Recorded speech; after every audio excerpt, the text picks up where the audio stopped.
Hey guys, welcome back to Mini Bike Mike's Garage. Well, today is video number, I guess it's 3 actually, on the Honda XL70 project that we started probably a couple months ago.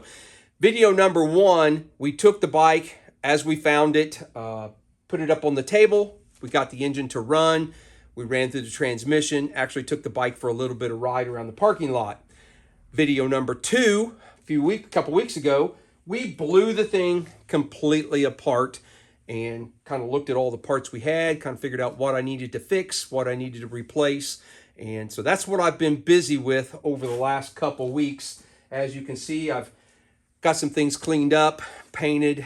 Still got a lot of stuff to go through, but we're going to jump into this video real quick and I'll show you what I've been doing. Blow these front forks apart and change the caps that are broke and split and the oil seal that's in there. So take that cap off. There's a snap ring. I call it a snap ring. I don't know if it has another name.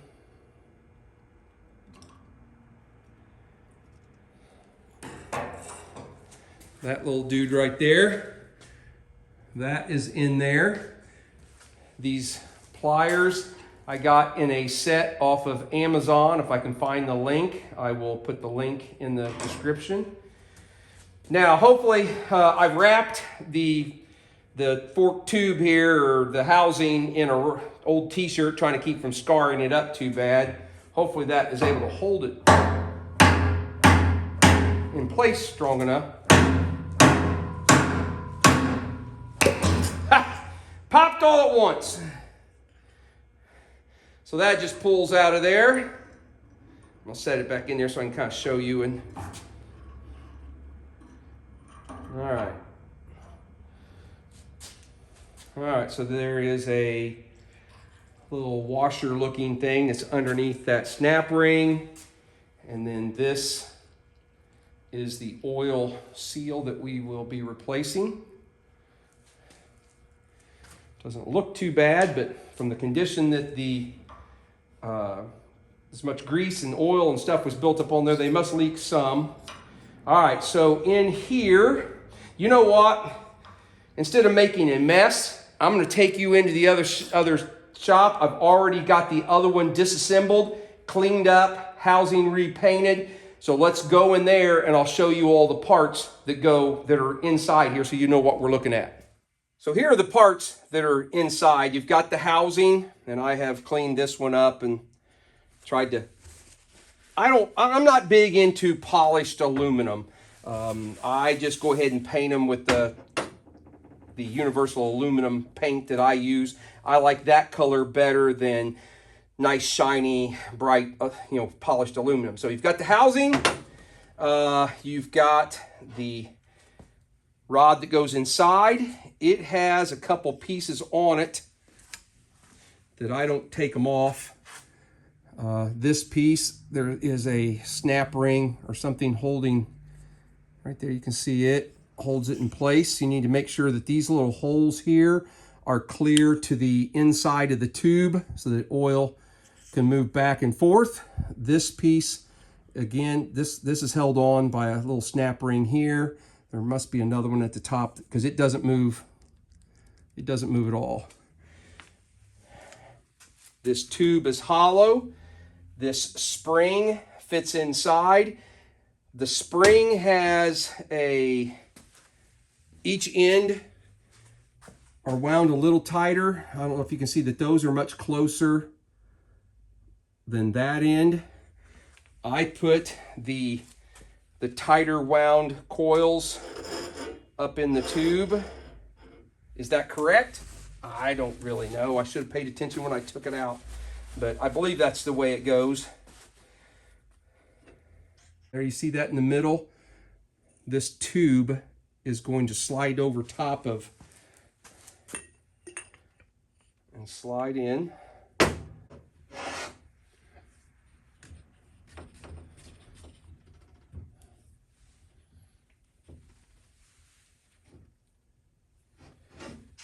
You've got the washer. got a piece of tube that should slide over and catch that washer.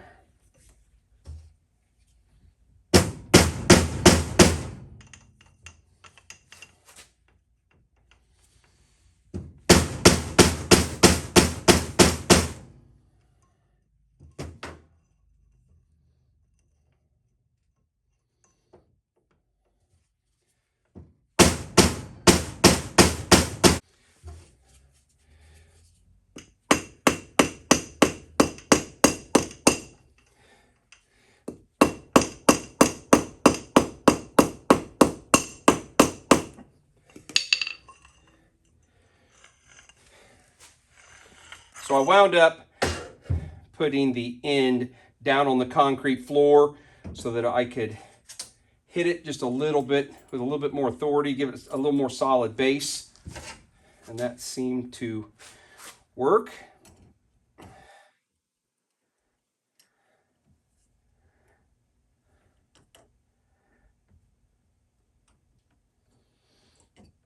should have grabbed a screwdriver.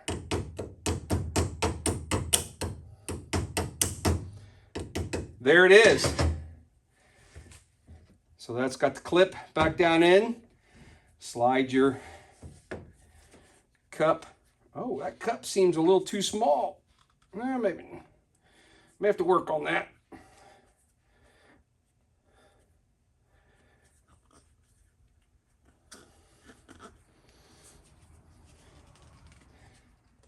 I think it'll go. I don't know. Work on a little bit more, but that's how you. That's how I did it anyway. That's how I changed the seal in there. So I won't put oil back in it until I've got these back on the bike. So, all right, let's move on to something else. It's kind of unfortunate that that seat cover has that rip in it because the rest of it's in actually pretty decent shape, but you know, I think we need to make it look a little bit better. So I have purchased a seat cover off of eBay that is supposed to be for this model. Oh, it even says Honda on the back. I wasn't sure if it was going to say Honda on the back or not. Probably should have got this out earlier and let it kind of relax, but I didn't. So we're going to try and put that on there. I won't spend a lot of time, but if you've never done this, there are little like alligator teeth little things here that you have to pry up. I probably should get a bigger screwdriver, a better tool for doing that. But I won't bore you with it. I'll go around and pull all those up.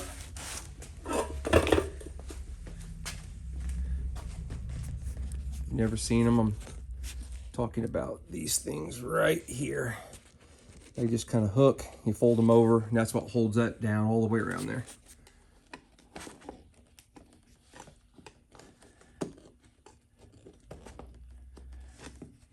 I found it easiest if you can get up behind the cover itself. It kind of helped pry those up.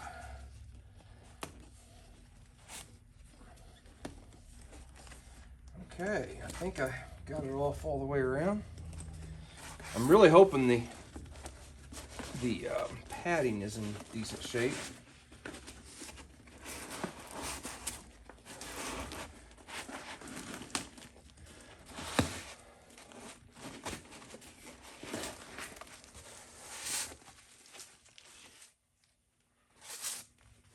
And I believe it is. I think that padding's in really good shape.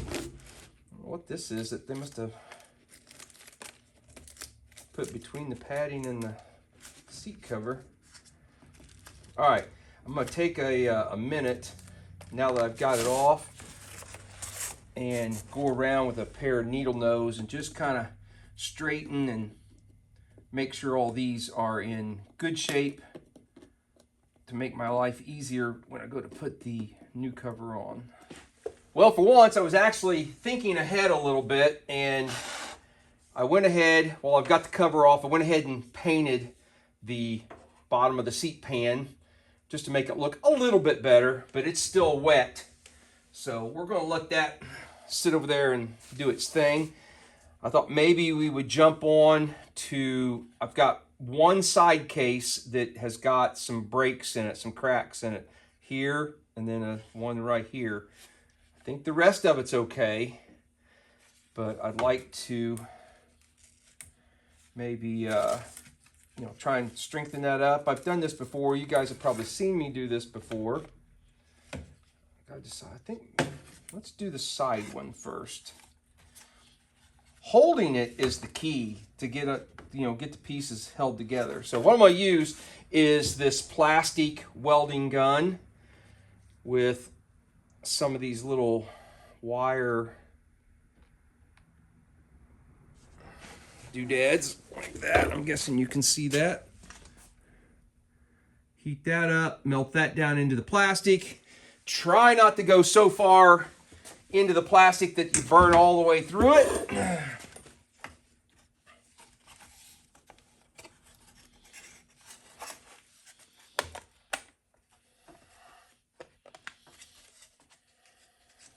Like I said, holding it where I want to hold it is the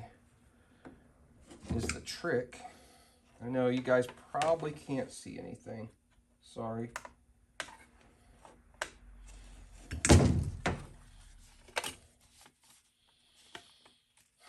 I want to keep it on a good flat surface. You know what, maybe I'll try and tape the back side of that first. Hang on a second.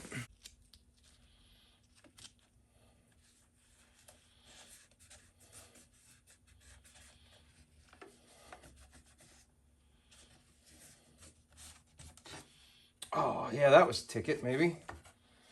That's better. Is it? Or isn't it? Yeah, that's better.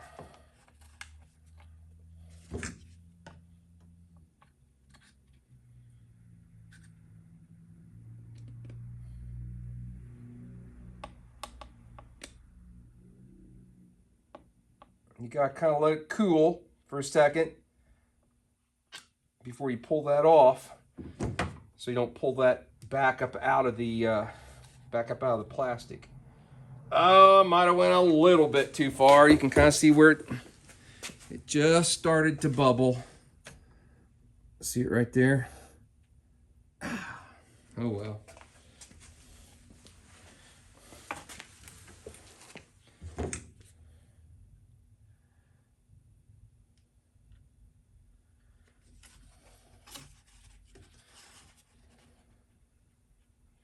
All right, don't go quite as deep this time, Mike.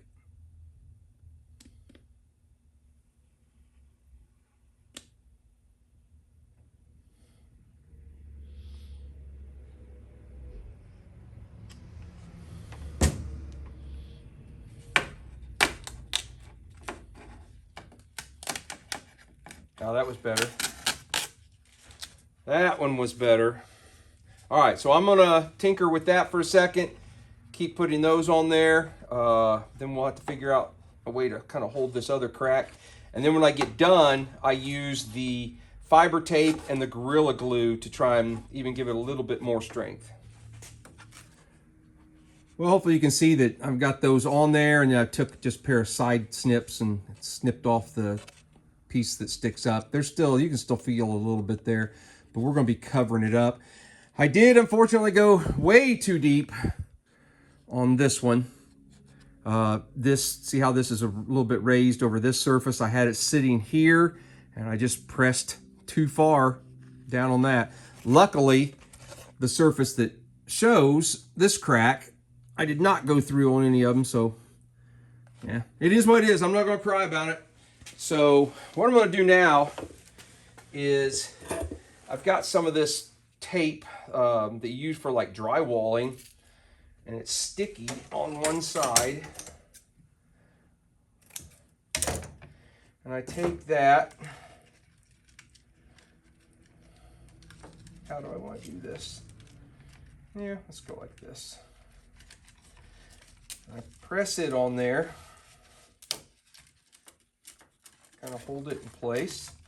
Let me get another piece. Oh no, now I can't find the end. Is that it? There it is.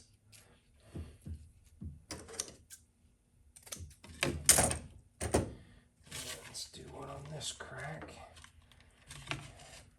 I'll trim off this excess later.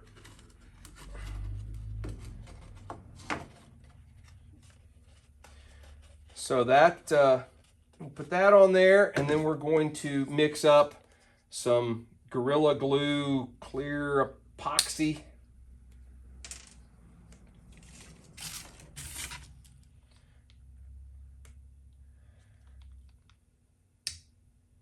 It's like a oh, I did not take the, there's a little stir stick in between there. There we go.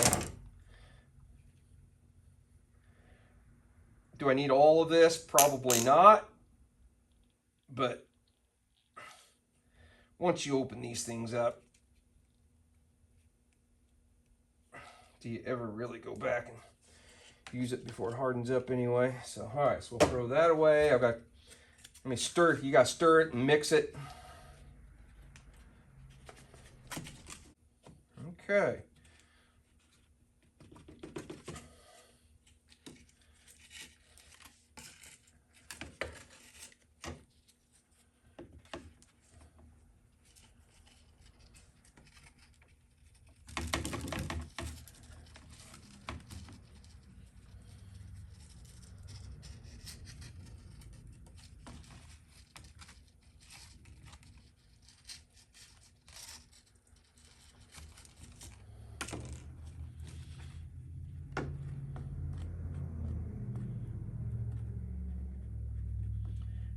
I try and push it down through the fiber tape so it sticks, you know, to the plastic.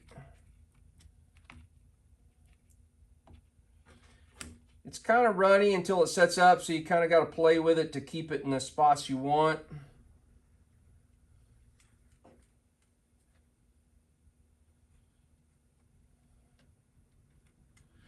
But I'll continue to mess with this until it sets up and isn't running off of the area I want it to adhere to. So, see you guys in a bit. It's a couple weeks later down the road since I actually started this seat project. I've got the seat pan somewhat painted. It looks a little bit better. You know, we took off the old cover. I've got a new cover that we are ready to put on. So I thought I would go ahead and get that knocked out. Before I do that, I need to open up a little bit of mail. I got a package from Patrick Wells from Southeast Vintage Cycle Rescue.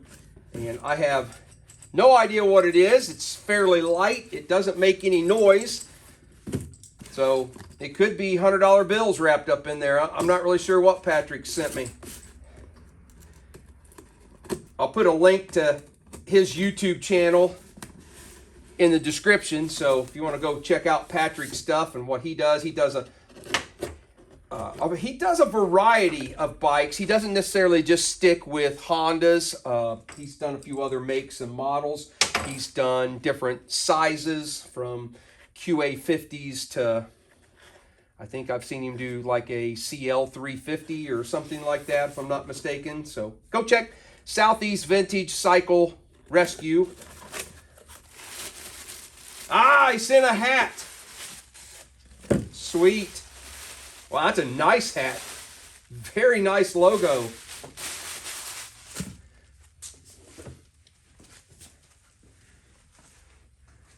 There's his channel, Southeast Vintage Cycle Rescue. Get a chance, go check out Patrick at his channel, and I will put a link in the description. Thanks. Really appreciate that, Patrick. Let's jump back on this seat and get this thing finished up. I'm not super duper experienced with this. So this maybe is less of a tutorial and more of just entertainment, watching me struggle with it. I don't know. But I went ahead and straightened out all the little sharp points that hook the fabric. Got those all straightened out and sticking out. So hopefully we can just, you know what, I forgot to grab a couple tools to be able to fold those back over. Give me just 1 second. Now I'm really hoping that those are just sharp enough that they will poke through the material on their own, which they seem to have done.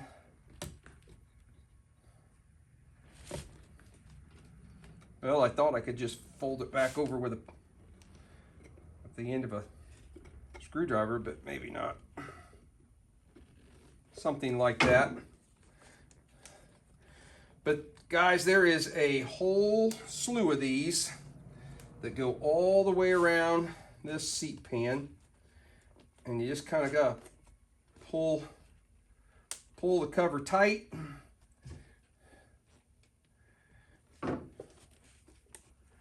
And poke it through.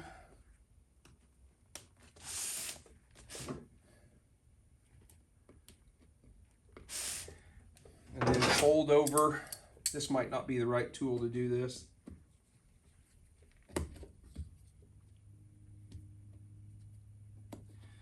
So I'm going to go around and do that to all of these little points until I have them all pushed through and bent over. And I'll bring you back and we'll look at the finished product and see how well or not well I did. Well, there it is. I'm actually pretty happy with that.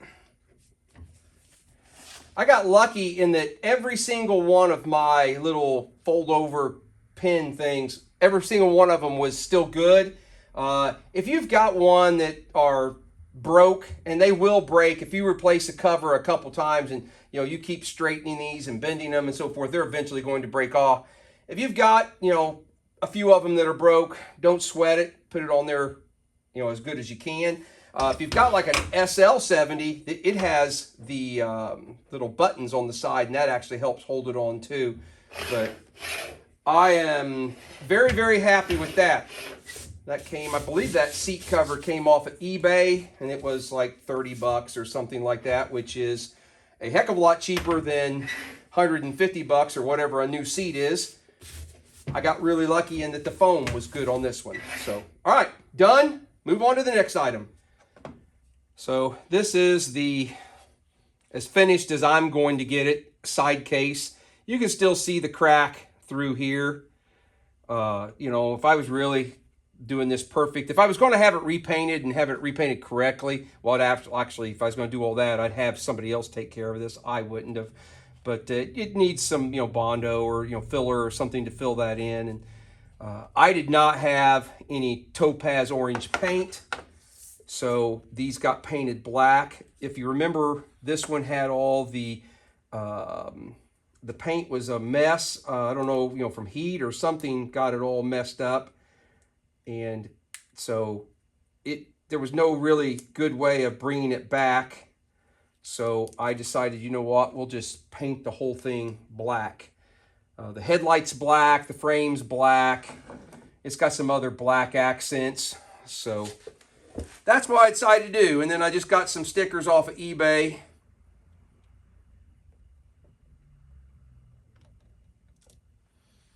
Slap them on there. They'll be close enough.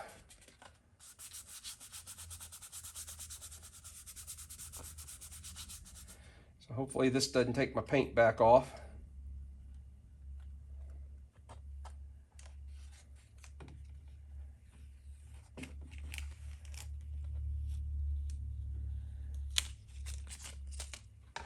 Awesome.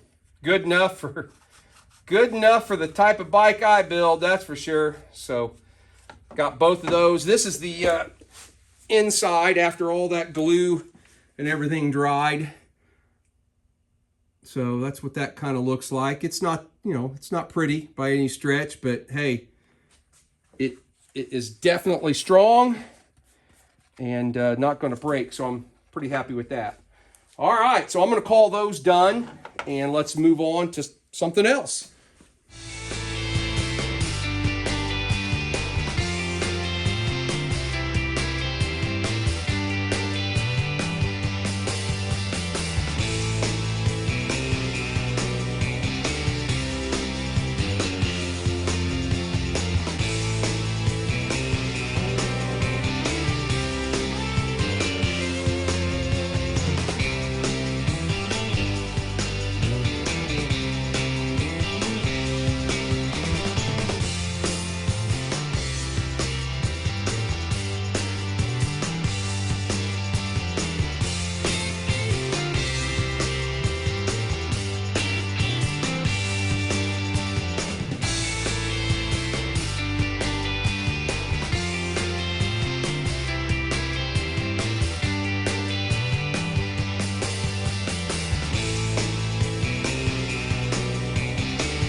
Well, that's a start. Not perfect. That pressure washer is not powerful enough to get every little piece of dirt and grime off that's really caked on. We'll have to take a wire brush, maybe some gas or something, and kind of start trying to dissolve some of those really caked in pieces where the oil and grease and stuff is set. But at least now I can touch the pieces and, you know, I can pick them up and we don't have chunks of mud and dirt falling off and you know, I'm getting grease all over me and so forth. So now we can jump into fixing steering stops and cracks in fenders and, you know, the little things that we need to do without getting totally filthy.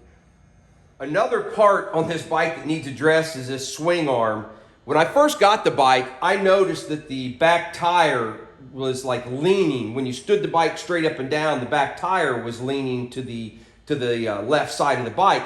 And I thought it was because of the bad spokes. The hub and the rim had some play. Well, it does have bad spokes, but they're not that bad. This swing arm, I believe, is bent. When I put the swing part down against the table, I've got a good 1/4 of an inch gap. And as I look at it, I can tell that this left side has been bent down. And it's also got some damage to where the axle adjuster mounts. I started to clean it up and I thought, oh, wait a minute, stop. Before I clean it up, let's get this on film. So you can see where it's got some little weld boogers where they have done something to break off this, and they have re-welded pieces on and then didn't even take the time to try and clean it up or anything. So we'll clean that up. But first of all, first thing I have to do is see if, I'm guessing maybe I don't know if it's tweaked here or if the arm is actually bent. The arm looks straight. It might have a little bit of a bend. No, I think it's pretty straight. I think it's actually tweaked right here. So I'm gonna try and clamp it up and see if I can't get that straightened up a little bit. All right, so I've got it clamped up. It's kind of awkward to try and clamp up. I'm gonna try and slide this piece of tube over. It's this left arm needs to come this way. It's bent down toward the ground. I need to bring it back up, a 1/4 of an inch or so.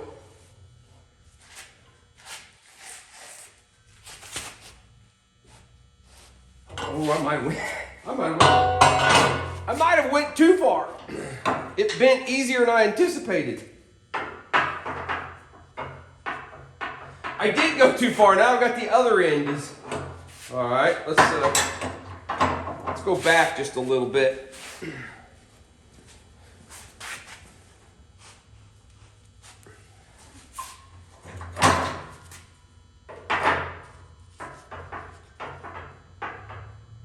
Still a little bit more. It's kind of scary that it actually bends that easy, isn't it?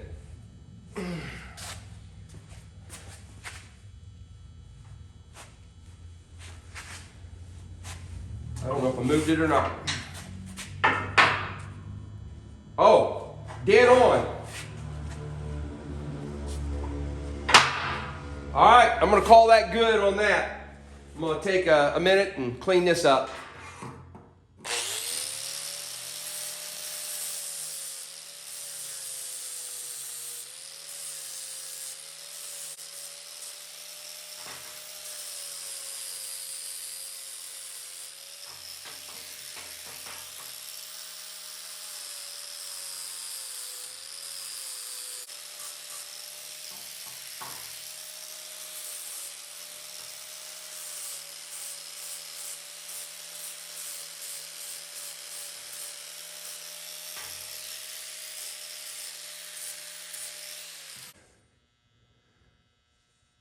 Well, not perfect, but I'm gonna call it better than what we had. I'll focus on this piece, not on the background. Anyway. All right, I'm pretty happy with that. So now I can throw some paint on it and call this piece done. while I'm in the process of fixing a few things, straightening things, let's go ahead and get this chain guard. It's got that little bent lip. See if we can't straighten that out a little bit.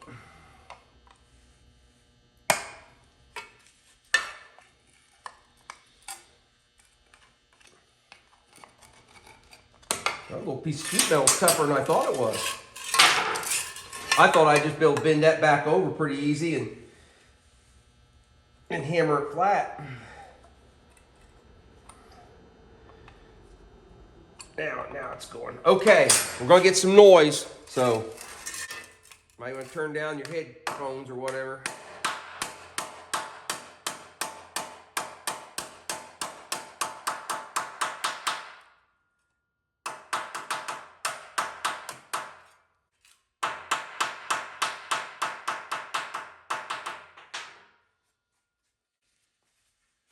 All right, again, not perfect. Focus. But at least it doesn't have that little bend in it. The next item on today's agenda to fix is this broken steering stop. It's got a piece broken off that is allowing for you to turn past that, for the wheel to go too far. So first I want to completely get rid of this. So I'm gonna take a flap wheel disc grinder, sander, and just take this completely down to where it's bare metal.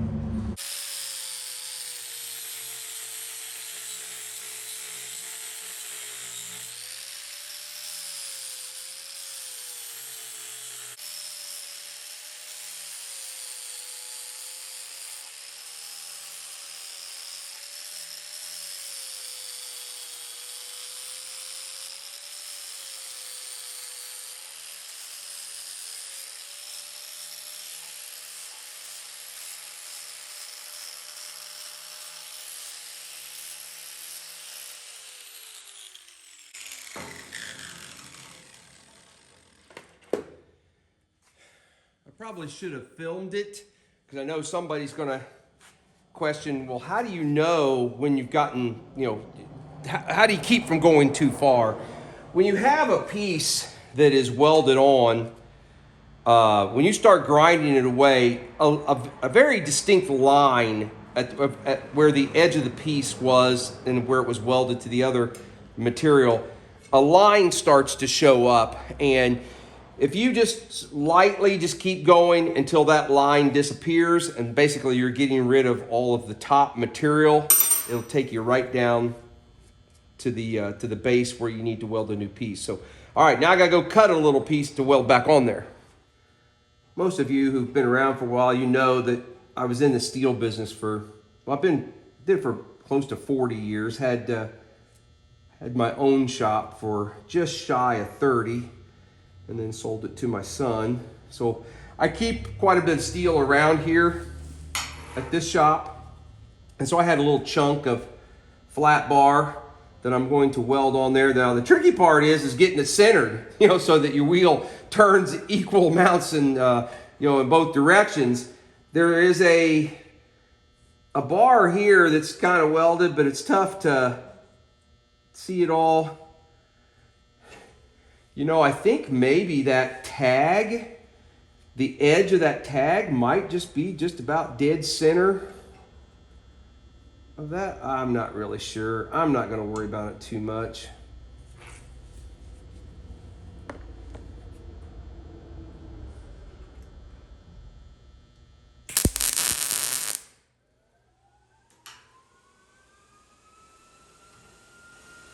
I'm not a great welder, but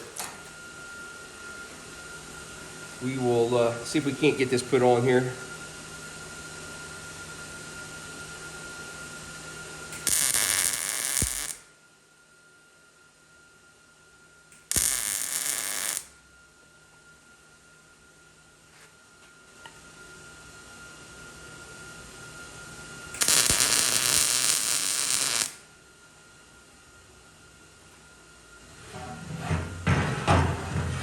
Apologize if I just took you out of view.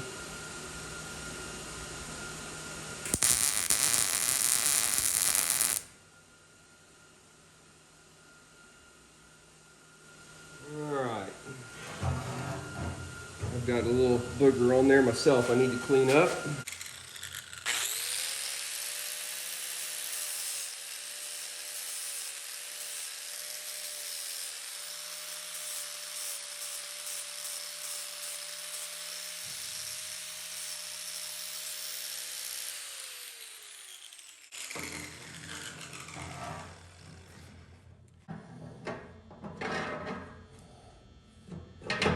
But that, now the stop will definitely hit it. Hopefully you're seeing that. It's got the two little bumps right here on each side that come around and catch that. So, all right. I'm gonna call that good. Now, the last thing to tackle is this boogered up thread on this shock mount. Not sure how well it's showing up, but hopefully you guys can see this. So this post that the top, for the top shock mount, the threads are all boogered up, all chewed up. I mean, there's for about a quarter, the first quarter inch or so, there are no threads. I'm not sure what they did there. So the thread portion really is only there to keep the shock from coming off. On this particular bike, it's got a low exhaust, so the exhaust doesn't mount here. I think if you had the original hoop for the back here that the turn signal's mounted on, I think maybe it might go around that, but I don't have that. So on my particular application, the only thing this post does is holds the shock, and the only thing the threads do are keep the shock from coming off. They are not supporting the shock whatsoever. That's from this larger diameter of the shaft here. So I think what I'm going to do is take a cutoff wheel and I'm going to buzz those threads off. And I have bought a bolt. This is a M10 by 1.25 thread. I think that's a fine thread M10. And so I'm going to cut the threads off, weld this on there, and then cut off what I don't need. We'll have to kind of clean up our weld here, so because I'm sure I'll build it up too big to where this won't slide on. But that's my plan. We'll see how that goes.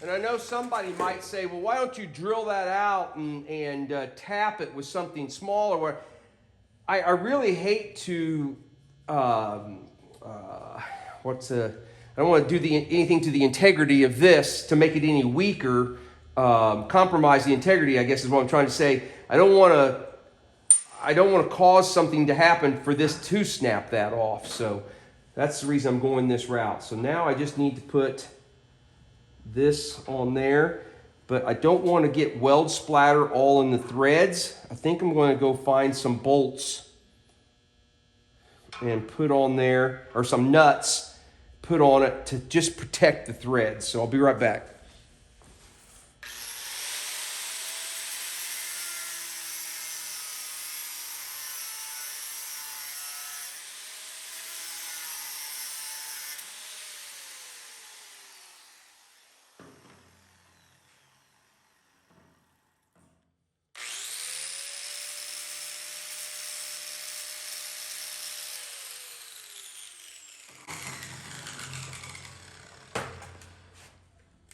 Well, I didn't actually have any nuts with that fine pitch 1.25 thread, so I found just a piece of hose that fit over that bolt, and I've left just enough. I cut the head off the bolt, as you saw, and I left just enough sticking out here that hopefully maybe I can get a tack on that. And I put this hose on there hopefully to kind of protect the threads from being filled up with a bunch of little weld beads. So let's see how this goes. And I'm not super concerned about it being 100% straight because, you know, as long as the nut will thread on there.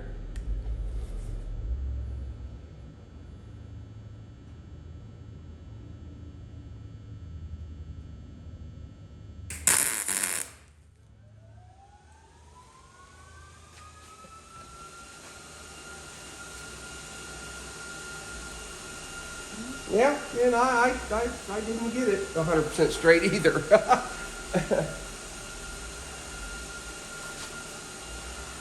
What should I do here? Oh well, let's go with it.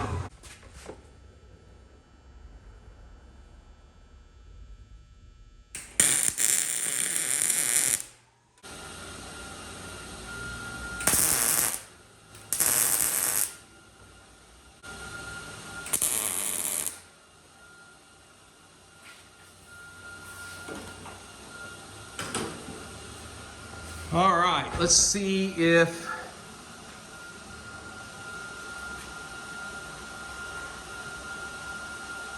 okay, tube off there. Yeah, it's not 100% straight, but it'll be fine. All right, so I do have to knock off a little bit of the highness so I can slide that shock on there.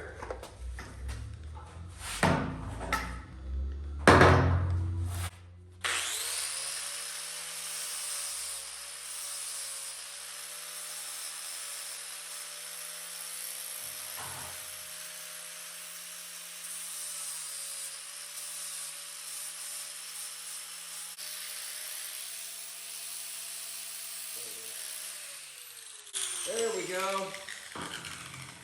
That's what we were after. You know, I was trying to make sure that I didn't get into, you know, the original. I didn't want to take that down any smaller. I didn't want this to get real sloppy, but I think we're good. Okay, so now I just have to kind of cut some of those threads off. Kind of eyeball it. You can always add a washer, right? I think I'd rather go too long than too short. I can always keep cutting more back, cutting more off. So let's see if we can sneak up on it. I keep crisscrossing the daggone cords here.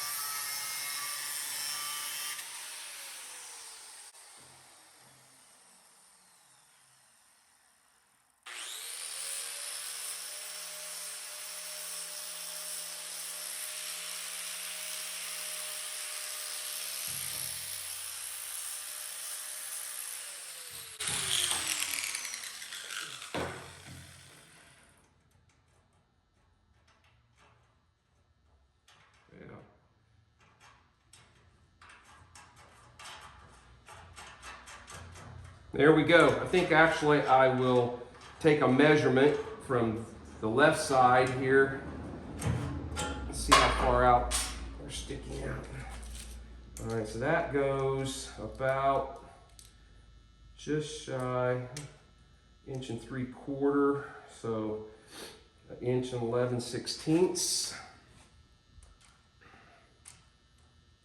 And I'm closer to 1 3/4 inches there. That's close enough. I'm going to call that good. We can, like I said, I can put an extra washer on there if I need to. All right. I think I'm ready to wire wheel, do some more cleanup, get some of the built up crud off of this, and then I think we can maybe start painting some of this stuff. I'm going to go ahead and wrap this video up for today.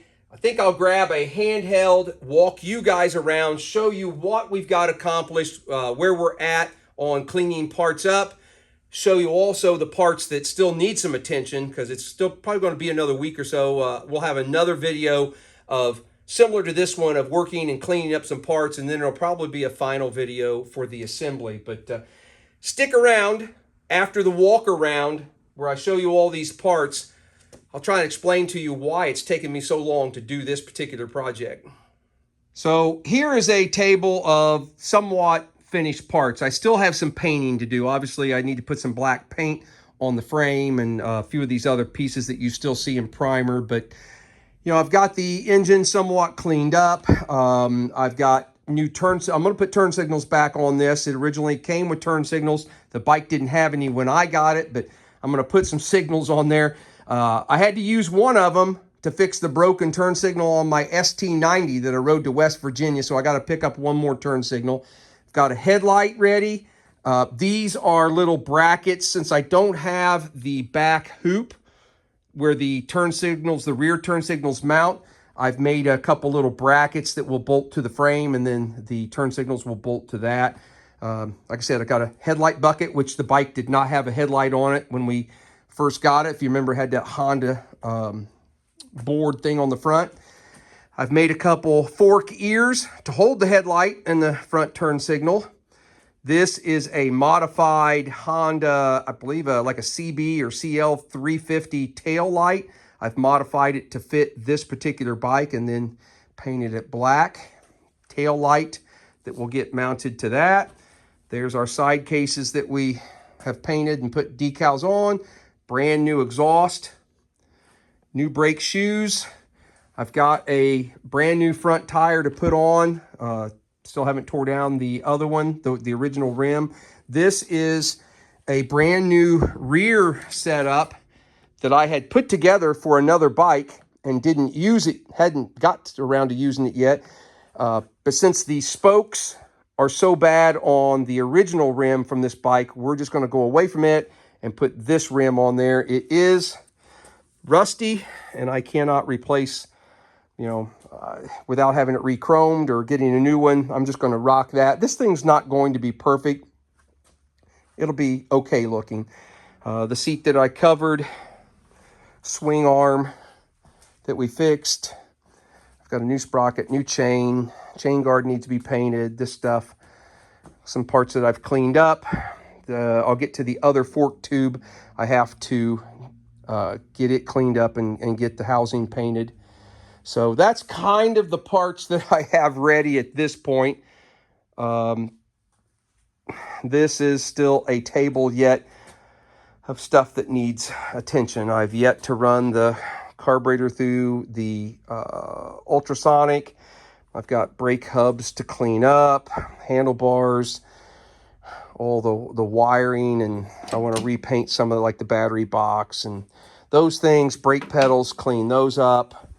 This foot peg the rubber is broke off the end. This one's good, but I'll probably just buy, well, no, it's got a break in it right there. So we'll just buy, or I actually should have them already in stock, brand new rubbers to fit over those. So we'll get that cleaned up, get the speedometer, fenders, those sort of things. Get the tank. I'm not going to paint, since I don't have any topaz orange paint. These things will just get cleaned up the best they can and then put back on the bike. And then, like I said, that's the front tire that will break down and put the new rubber on it.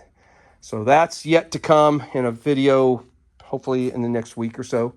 But let me give you a little bit of explanation on why it took me so long to go from the previous video to this one. Well, I hope some of you are still with me in this video. I have a feeling that some of my longtime loyal subscribers and followers probably are. And 8 weeks ago, my father was in a little bit of an accident and got himself hurt just a little bit. He was planning on going to a swap meet and selling some things, and so he had a trailer. He was loading up with different pieces of equipment to take to this swap meet, and through a series of events, one piece, actually a pretty heavy piece, fell on him and broke 4 of his ribs. One rib cracked pretty severe, broke it severely, and it actually clipped a blood vessel, which started bleeding internally. It started filling up a area or a pocket between his the outside of his lung and his rib cage. Obviously, he's in quite a bit of pain. Goes to the doctor. You know, they see the blood. They kind of lead us to believe that I don't think they thought it was still bleeding at the time. And they said, well, the body will just absorb that blood, much like it does a bruise when you get a bruise or something like that. And so they gave him some pain meds and sent him home. Well, Dad's a pretty tough guy, and he gutted it out for a little while, a few days, a week or something like that. I'm kind of, time frames have kind of gone away from me, so I apologize. But he gave it more than enough time, and it did not get better. Matter of fact, he got worse. His breathing, became very labored and so forth. And in a nutshell, what was happening, the blood wasn't being absorbed by the body, but it was actually solidifying into a mass and then hindering his lungs' ability to expand and allowing him to breathe. So back into the hospital he goes, and they did a procedure where they inserted a tube to put some liquid in to try and liquefy the blood because it was too solid to be able to drain or suck it out. So they had to put in a liquid first, liquefy what was in there, and then they were able to drain it. And we thought, man, all's good now. He seemed to be on the road to recovery. Everything was just fine. He was actually outside working in his garage on a four-wheeler project that he's been tackling, and he got a phone call, and apparently the doctors were looking through some of his numbers, and they were concerned about kidney level. I'm not exactly, obviously I'm not a doctor. I don't know. They measure something in the kidney, and they have a particular number they attach to it, and Dad's numbers were way off the chart, and so they told him to immediately come back to the hospital so that they could monitor that in case they needed to, dialysis or anything that they needed to take a look at. So today is Monday, November 11th. Dad has been in the hospital for about 10 or 11 days. I think he went in on November 1st. To sit and talk to him and so forth, you would never know he's got anything going on. He's not in any pain. He doesn't, he can't tell that anything is going on, but these numbers have stayed elevated.